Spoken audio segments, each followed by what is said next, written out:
A Naprádió változatos zenével teszi vidámmá a mindennapokat. Naprádió. Naprádió. A tegnap slágerei és a ma kedvencei. Nap mint nap.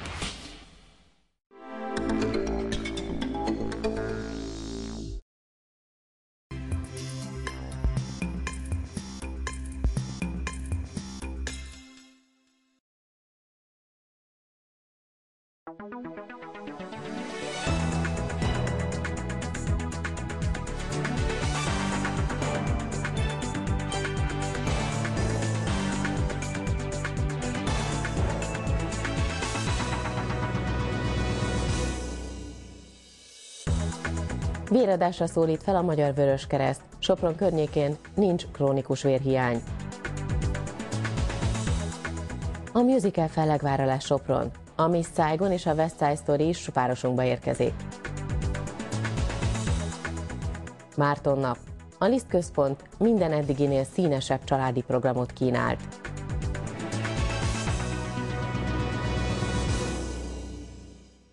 Köszöntöm Önöket, a Pulzus Televízió híradóját látják. Véradásra szólít fel a Magyar Vöröskereszt. Bár nincsen Sopron környékén krónikus vérhiány, mindig akad rászoruló. A folyamatos vérellátás biztosítása érdekében viszont várnak minden segítőt. Véradó napot tartottak a soproni kórházban. A mai rendezvényt a városvédők is népszerűsítették. Egészséges embernek tartom magamat, ebben segíthetek embertársaimon, és tudom azt, hogy ritka a vércsoportom, és ezt fontosnak tartom. Egészen pontosan nem tudom, hogy hányszoros véradó vagyok, mert van, ahol így jegyzik, van, ahol úgy. A kiskönyvem, amit utoljára 2006-ban megkaptam, mert hogy tudtam, hogy műtétekre készülök, ortopédiai műtétekre a lábam ujját hozták helyre, és hogy ezután szünet következik. Arra beírták, hogy 246-szor adtam vért. De ebben volt olyan is, ami plazmaferezises volt. Bár Győr-Moson-Sopron megyében nincs vérhiány, mégis fontos a véradás a szakemberek szerint. Azt mondják, ha országosan felmerülne ilyen probléma, a megyéből lehetne kiegészíteni a vérkészletet. Ez a vérhiány egy nagyon-nagyon relatív dolog mindig, hiszen a vér szükséglet nem kiszámítható és nem tervezhető. Hiszen a vérzőbetegek, hogy éppen mikor, milyen vércsoportú, hány vérzőbeteg vagy vérre egyéb ok miatt szükség, milyen gyakorisággal van, ezt sajnos nem lehet előre tudni. A másik, amit nem lehet előre tudni, hogy az adott véradáson jelentkező véradóknak milyen a vércsoport összetétele. Tehát, hogy ez a kettő egymással találkozik-e, tulajdonképpen ez a nagy kérdés. A soproni ellátónál nincs vérhiány, itt mindig akad segítőkéz. Én azt gondolom, hogy a véradási kedv az emberekben megvan. A feladat azon van, hogy megtalálni, megszólítani őket. Tehát ami elsősorban a Vöröskereszt feladata, azon áll vagy bukik a dolog, hogy akik közel vannak az emberekhez, azok megtalálják-e az utakat intézményekben, falvakban, hogy ráébresszék az embereket, hogy segíthetsz, embereket menthetsz. A soproni vérellátóban minden hétfőn várják a véradókat. Azt mondják, a legritkább vércsoport a 0RH negatív, de nem csak őket várják. 2011 nyarán a musical Fellegvár Sopron. Ezzel a felkiáltással jelentette be Kerény Miklós Gábor, a Budapesti Operettszínház főigazgatója, és Török Zoltán, az MKB Musical Arena igazgatója azt a történelminek is nevezhető eseményt, melynek keretében közös produkcióban mutatják be Sopronban az MKB Musical Arena szabadtéri színpadán Schönberg világhírű musicaljét, a Miss Saigont. Hírek következnek röviden.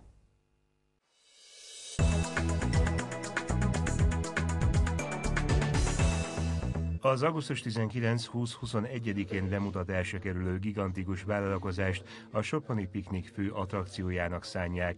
Olyan programnak, amelyhez fogható látványvilágot csak a legnagyobb európai szabadtéri színpadok közönsége csodálhatott meg korábban.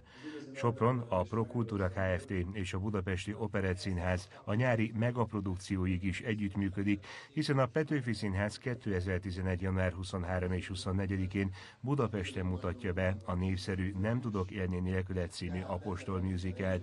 A Miss Saigon mellett jövőre egy másik operettszínházi produkciót is láthat a közönség. A 2011-es soproni tavaszi napokat ugyanis a West Side Story nyitja majd a főszerepben Miklós Erikával és Dolhai Attilával.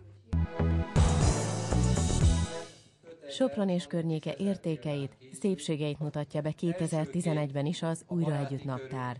A 3 nyelven, magyarul, németül és horvátul megjelenő kiadványt a hétvégén mutatták be a Hotel Sopronban.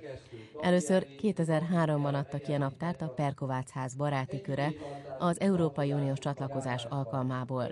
Azóta minden évben megjelentetik a színvonalas kiadványt. A baráti kör a naptárból több ezer példányt juttat el a térség iskoláiba, így minden a Hajdani Sopron vármegye területén élő és itt tanuló 5. és 9. osztályos diák ajándékba kap egyet. Ilyen ötletes sapkákat is megcsodálhattunk a jubileumi Natura hétvégi rendezvényén. Az Újra Sapka elnevezésű fejfedő bemutatót is a Zöldállomás parkolójában tartották. Ötletekből nem volt hiány. Készültek modellek pulóverből, kispárnából, csokipapírból, termésekből. A környezetbarát program középpontjában a finomabbnál finomabb étkek kóstolása állt. A gusztusos falatok még a kétkedőket is meggyőzték. Egy-egy étel egyszerre lehet vitamindus, egészséges és nagyon ízletes. A programban szerepelt életmódtanácsadás, egészségügyi szűrés, torna és kézműves foglalkozás is. Jókedvű, jótékonysági koncertet adott a hétvégén a soproni Juventus koncertfúvós zenekar az egyetem közgazdasági karának aulájában.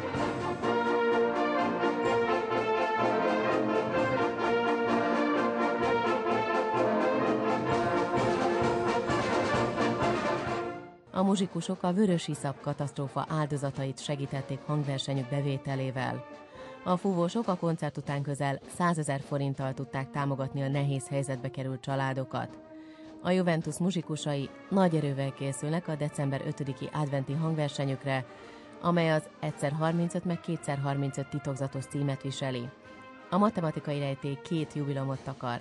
A zenekar vezetője dr. Friedrich András 70 éves születésnapját ünnepli, és 35 éve vezényli a zenekart.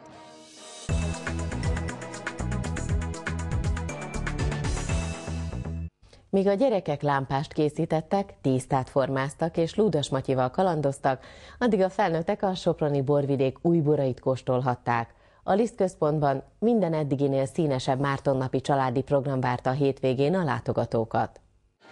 Bizony Márton, nem akartál bármi lenni, hanem pap akart lenni. És erre mi történt? Ez is kiderült a Mártonnapi egésznapos családi kavalkádon. Míg a gyerekek egy részét a ludas történetek kötötték le, mások a kézműves foglalkozásokat választották. Itt egy ilyen lámpás készül, és egy kicsit nehéz is. Hogyan készül az a lámpás? Úgy, hogy ki kell vágni, meg össze kell ragasztani a szélét. A lámpások az esti felvonulásra készültek. Nagyon ügyesek, sose láttam még ügyesebb gyerekeket sehol az egész földkerekségen. Mennyire bonyolult egy ilyen Mártonnapi lámpást elkészíteni? Közepes. Azért a szülők jóval segítenek egy kicsit. Másút kisállatok készültek kukoricacsuhéból, termésekből. Itt ilyen nagyon jó termésekből állatokat lehet csinálni, és nagyon aranyosak. És mi az, amit már készítettél? Én csináltam egy bárányt, és most csinálok egy szarvast. És voltál a játszóház más részén is? Igen, már csináltam másféléket is.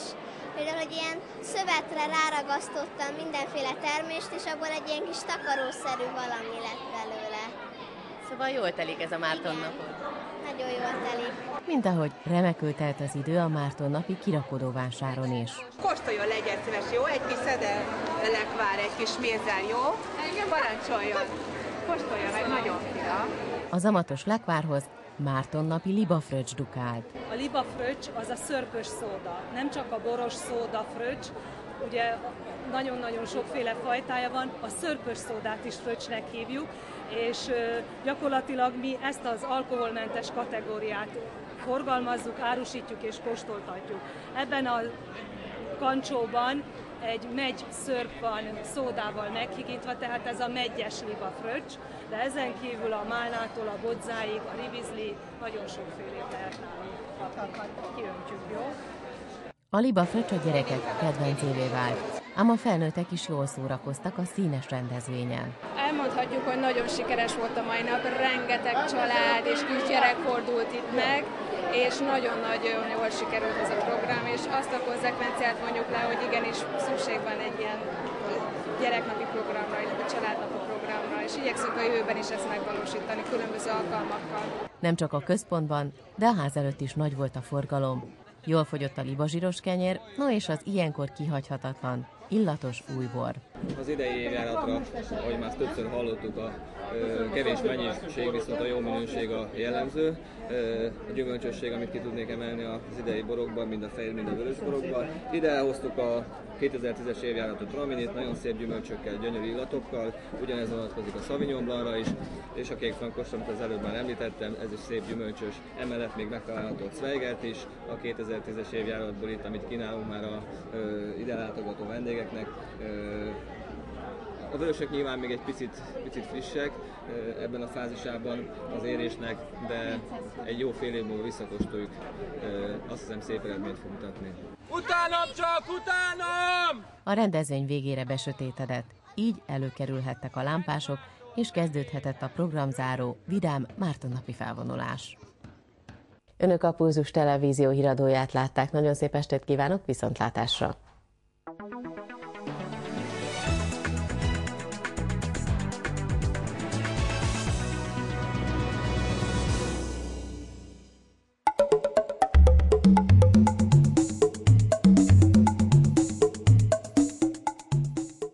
Sopronban kedden párás, ködös időre ébredhetünk. Napközben erősen megnövekszik a felhőzet, ám csapadék nem várható. A csúcshőmérséklet 16 fok körül alakul.